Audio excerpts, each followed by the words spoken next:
Bom dia, bom dia! Hoje é sexta-feira, está começando mais um Direto ao Ponto com Cristiane Mello aqui no Bom Dia Feira na Princesa FM.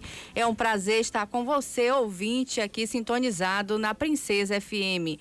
O assunto de hoje é muito importante. Está crescendo o número de infartos, principalmente entre jovens no nosso país. Segundo dados do Ministério da Saúde, a cada dois minutos, uma pessoa morre devido a doenças cardiovasculares. Vamos conversar agora com o cirurgião cardiovascular, Dr. André Guimarães. Seja bem-vindo ao Direto ao Ponto, Dr. André. Ô, Cris, bom dia a todos, bom dia a todos os ouvintes da Princesa FM, bom dia a Dilson e a todos aí do estúdio. É um grande prazer estar aqui com vocês. Doutor André, vamos direto ao ponto.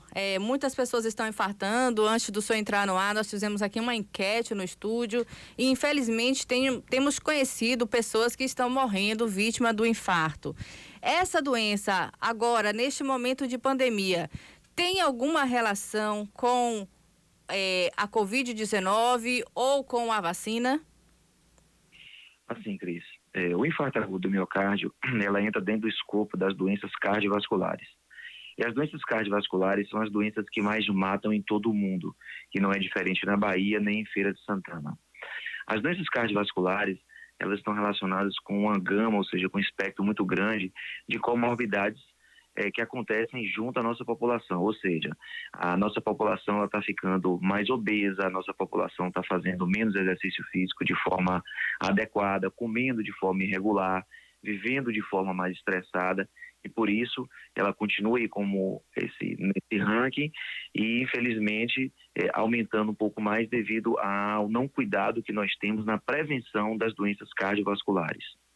A relação do infarto hoje com a Covid é uma relação no sentido de formação de microcoágulos e que podem causar algum grau de entupimento no sistema arterial. Não houve um aumento muito significativo do ponto de vista estatístico das mortes cardiovasculares por Covid no tocante ao infarto, mas complicações sim relacionadas ao coração no Covid ou no pós-Covid, com as chamadas miocardites, que são processos inflamatórios do músculo cardíaco, levando a uma doença cardíaca importante e podendo ter como desfecho o óbito. A Covid está mais relacionado hoje com esses processos inflamatórios do que com casos relacionados ao infarto agudo do miocárdio. Então, super importante esse seu esclarecimento. Existe uma janela, a gente precisa identificar. Apenas 2% dos brasileiros sabem identificar quais são os sintomas de um infarto. O senhor poderia falar quais são esses sintomas para que as pessoas fiquem alerta? E nós sabemos que existe uma janela de tempo em que, se essa pessoa for socorrida dentro dessa janela, as chances de se reverter até a morte mesmo e as sequelas são maiores. Perfeito, Cris. Sua pergunta foi muito importante. Quais são os principais sintomas? Então é a dor no peito, então a dor de forte intensidade, normalmente aquela dor em forma de pontada. Essa dor ela pode ter uma irradiação para o braço, principalmente para o membro superior esquerdo, para a região da mandíbula. Normalmente também os pacientes têm uma sudorese, alguns relatam uma sudorese, aquela pele mais fria, alguns pacientes sentem tontura. Esses são os principais sintomas do infarto.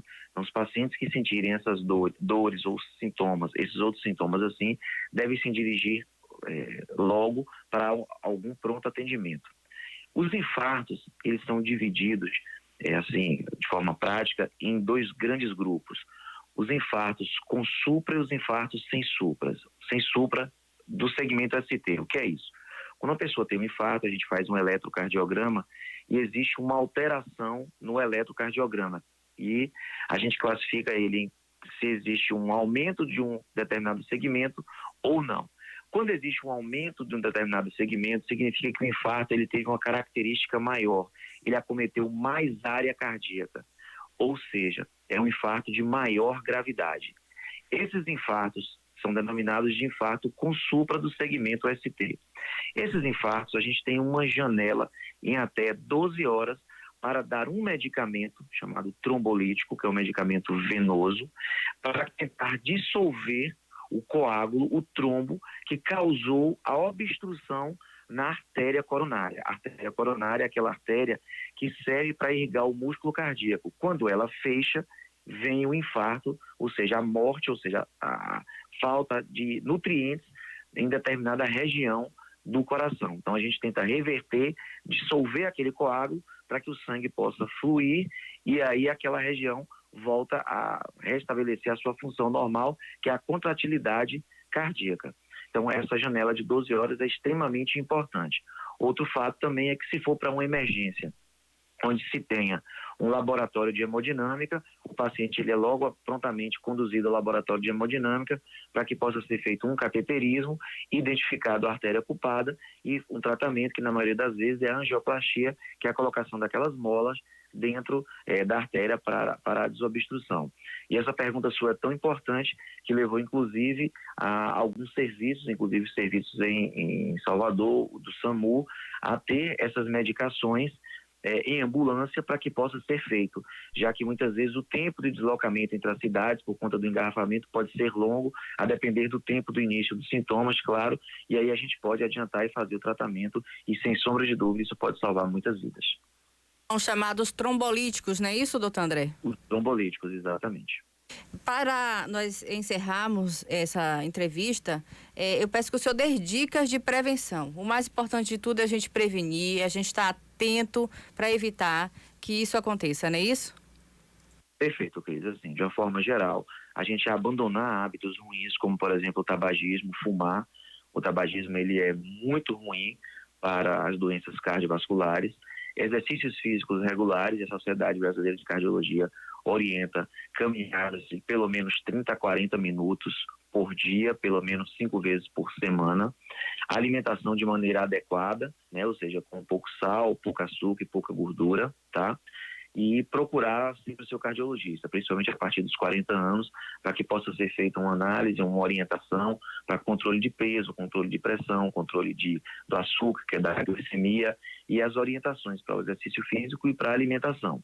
Eu acho que é o composto de tudo isso é que vai levar a gente a ter uma saúde cardiovascular, consequentemente a gente ter uma vida com qualidade e consequentemente vivendo muito mais tempo. Eu acho que isso é o segredo aí da gente poder chegar bem em idades mais avançadas. E você tem um grande exemplo aí do seu lado aí na rádio. É verdade, é verdade. Doutor Dilson Barbosa, que está aqui, o ícone do rádio em Feira de Santana. Doutor André Guimarães, eu quero agradecer a sua presença aqui no Direto ao Ponto. E caso eu não tenha feito alguma pergunta, mas que seja esclarecedora para os nossos ouvintes, eu deixo o microfone aberto para que o senhor faça maiores esclarecimentos. Eu só queria agradecer o momento, é sempre importante a gente estar falando sobre a saúde do coração, algo tão importante. Eu acho que a prevenção realmente continua sendo a palavra-chave com relação a isso. Avisar que a gente ainda vive um momento pandêmico, então todos os cuidados necessários devem ser tomados, como por exemplo o uso ainda da máscara, a questão da higienização das mãos e a questão sempre do ponto de vista cardiovascular de procurar o seu cardiologista de confiança, principalmente a partir dos 40 anos para as consultas e essas dicas que a gente passou com relação à prevenção. E caso sinta sintoma, procurar sempre a emergência para que a gente possa averiguar o que é, dar o diagnóstico e fazer o tratamento caso se trate de infarto agudo do miocárdio. No mais, um bom dia a todos, uma boa sexta de trabalho para todos nós. Um bom dia, muito obrigada, doutor André Guimarães, cirurgião cardiovascular, que esclareceu aqui pra gente todas as dúvidas sobre infarto. Na próxima sexta-feira estaremos de volta com mais um Direto ao Ponto com Cristiane Mello. Um grande abraço. Você ouviu no Bom